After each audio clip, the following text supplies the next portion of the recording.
Gareth Story Planet. Hello and welcome back to Gareth's Story Planet. Good morning, good afternoon, good evening, good night, wherever you are in the whole beautiful big wide world. I hope you're doing okay. I thought today I would talk about how I became a writer. And that's what I decided to title the video. But I suppose the very, very important thing I should say is that if you want to be a writer, and if you write, you're a writer. It's as simple as that.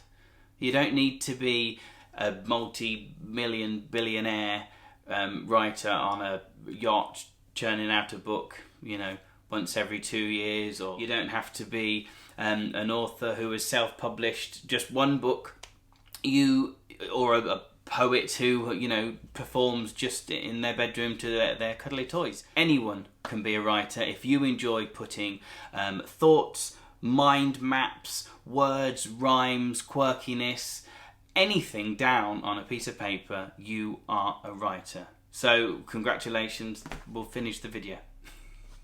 No, seriously, I have been writing forever, for as long as I can remember. I got my very first keyboard when I was about 8, I think, and I couldn't read music, and so I found it slightly difficult to play the show tunes that I wanted to sing, so I created my own. And I've got here, this is one of the very first musicals that I composed, Romeo and Juliet. Leonard Bernstein, is he going to eat his heart out on Stephen Sondheim? Is this going to be as good as West Side Story? Well, I think not. I think it's pretty dreadful. But interestingly enough, I used some of the music for some other projects that I did later on to, fairly okay success. So I started quite young creating my own musicals. I wrote the lyrics, I wrote the story, and I forgot about this. It literally just popped into my head. I had my own theatre in my garage.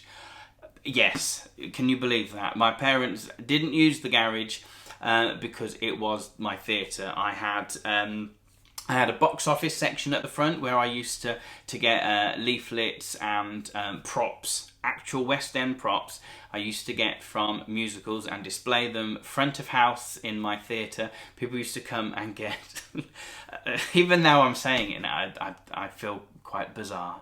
Maybe I was a troubled child, or maybe that was okay.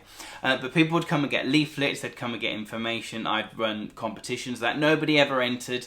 It was just for me. So I ran front of house, and then behind my box office and front of house was my actual stage and theatre, where I had lights that I used to plug into a big extension cable. I used to get coloured bulbs from hardware stores, and I used to put on my own pantomimes. I used to put on my own musicals. I even got some of my friends to come along and help as well. Never charged money.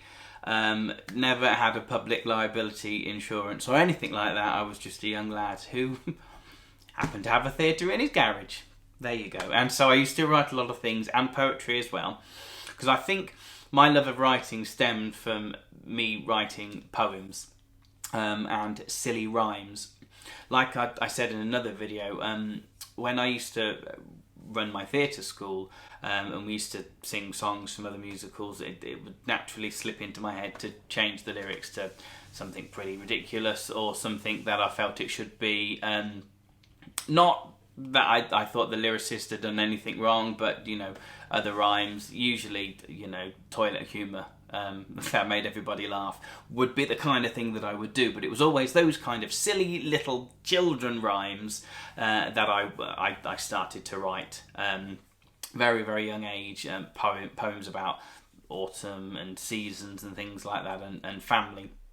And then I developed, when I got my keyboard, into writing musicals and stuff for the stage. And then when I went to college, I decided I would be a little bit more avant-garde, and I would write some kind of like these one-act plays with minimal words, or monologues. Monologues was the thing, and I wrote one about the excitement of traffic lights, pushing the traffic light button and having the power because you could stop the traffic. I've still got that. I really like that one. I did something. I used to run a theatre school called Broadway School of Performing Arts, which was one of, I personally think, my greatest achievements, and one of the things I'm most proud of. I got to work with, over the years, about 150 different young people. Some of them came at 6 and they left when they were like 14, and it was brilliant. I had some people who were slightly older and they left when they turned 18, adults. Then they came back to help teach as well. It was phenomenal. We used to put on musicals. And one of the things that we did was this thing called Confessions of the Obsessed, which was a selection of my monologues that I started when I was 16, and I reinvented and put on, and it was a great success. I really, really like that. But one of the other things we did was putting on my musicals that I wrote, full 2 acts, big epic musicals. I suppose I was a little bit like Mr. G, if any of you have seen Chris Lilly, Summer Heights High, that kind of, well, not as inappropriate as him, but that kind of very ambitious, very excited person. And the musicals were quite well received. The children loved them. We took them through the whole process. I did one about Egypt. In fact, I'm not going to say too much about that one because I kind of want to turn it into a picture book. I think it's got a lot of potential. But I did one about Super Dude, which I wrote with the children. I did one called The Village in the Valley, which had very interesting beginnings. And I found it tonight in preparation for this video. It's here.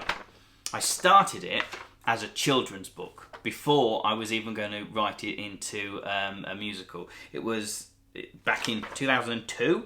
It says there, The Village in the Valley. Chapter 1 was called The Groundbreaking Idea. And basically the whole story of Village in the Valley that I started as a novel but never finished, I turned into a musical. I felt it was a little bit more theatrical, and it was about the elementals of the earth and children that were stuck in a war. Little bit, thinking back now, a little bit like the Lion, the Witch and the Wardrobe, where they go into another world. But it wasn't about that. It was about saving their world because the original civilization of the earth was falling apart because one of the elemental crystals had been stolen. So that started as a novel, and then didn't go anywhere, but turned up onto the stage, and we actually performed that twice with 2 completely different casts, and I loved it. Perhaps my biggest achievement at my theatre school was a World War II musical called Bluebird. We did that twice. We even took it on tour around 3 venues around the Midlands, which was great for, you know, young people. They'd never been on a tour before. The musical they'd created from scratch. It was phenomenal. They worked so hard, and they really responded well, and the audience did as well. So much so that I actually developed it into a big full production, a big 2-act, because it was only 90 minutes originally, and even released a CD. This is not the CD of the young people doing it, but this is a CD, wait for this, with an amazing West End cast. Sarah Lark, who was one of the finalists for Any Dream Will Do, Stephen Weller, who was in my favourite musical, Martin Guerre, and the phenomenal Ramin Karimloo, who has played the Phantom in London and the 25th anniversary concert at the Royal Albert Hall. He did Jean Valjean on Broadway. He has done concerts all over the world. He said yes to being on this. That kind of led me on to want to do something a little bit more creatively with music, and I produced another album which is called The Music Box, and it's I suppose it's kind of like a collection of songs of all of my musicals and some brand new things that I wrote for this. I orchestrated it all, I read the lyrics. Some of them are not part of a musical, they're just a story in themselves, because I wanted just to do a few freestanding songs as well. So I hope you can see the pattern here, that writing and developing and changing and just experimenting has always been a part of me. But it wasn't until about, I'd probably say Harry Potter era really, that I knew I wanted to write words down on a page and have someone sit and read them that wasn't there in the room with me. And I found this as well.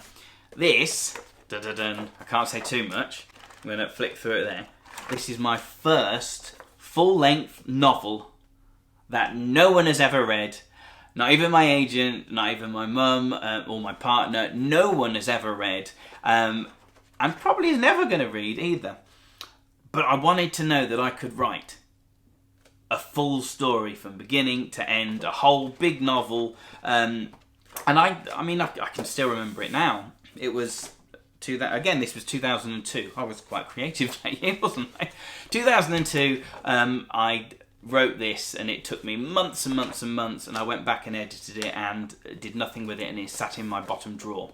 And you'll find that in your writing journey that your bottom drawer will probably get quite big. You might need several bottom drawers, because you might write something which is just an experiment, just a test, that goes into the bottom drawer and gathers dust for many, many years, and then you remember it one day, bing, like tonight, and it comes out and it's fantastic. Or not so. I kind of don't want to read it. I've got fond memories of writing it, but I think looking back now, I've learnt so much. Not just in terms of storytelling, but in terms of grammatically addressing some of the points that were quite bad in lots of things that I've written. But it wasn't until probably we adopted our first little boy, Anthony, way back, that I actually thought, do you know what, I'm going to continue to write for children, because I want, I wasn't doing my theatre school at this point. I was just focused on the children. I was doing a few other interesting jobs, like a mystery shopper. I worked at the cinema in Nottingham for a bit. And I thought, okay, no, go and be creative. Just put musicals down to the side. You're not doing your teaching at the moment. Focus again on writing, because then you've got something to give the little ones later on, if it all works. No kind of success is, inevitable. You've got to work really hard. And I've got piles and piles of stuff. Whether or not it's any good, that is very subjective, and, thankfully I've got an agent who can help me sift through it. But I started off, as I said in another video, I was going to be writing mid-grade books, like my Village in the Valley story, and I hoped that would be the niche, the genre that I was going to go into, because I thought, well, great, Roald Dahl is amazing. I really like David Walliams' books. I really like, some of the classic children's books. Maybe it's like a Treasure Island type thing. I don't know. That world is so vast in itself.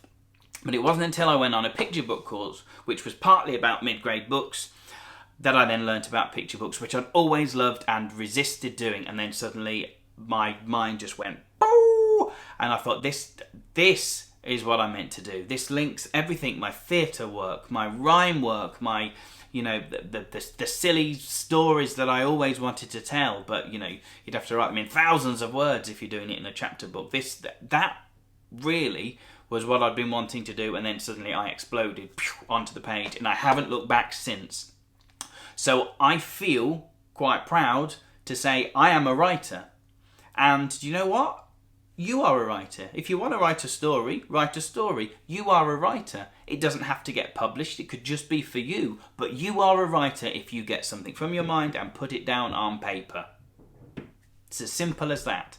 So this video really is just a kind of a self-help tutorial to say you are a writer if you want to be a writer. I hope it helps. I hope some of my journey has been a little bit inspiring to you all as well. But just remember, if you've got an idea, a story, a poem, a song cycle, whatever, get it down on paper. You'll be really, really proud. I assure you, you'll be really, really proud. Show it to other people. Get some feedback. because everyone inside is a writer. The best job in the world, and I love it. I'll see you next week. Bye-bye. Bye-bye.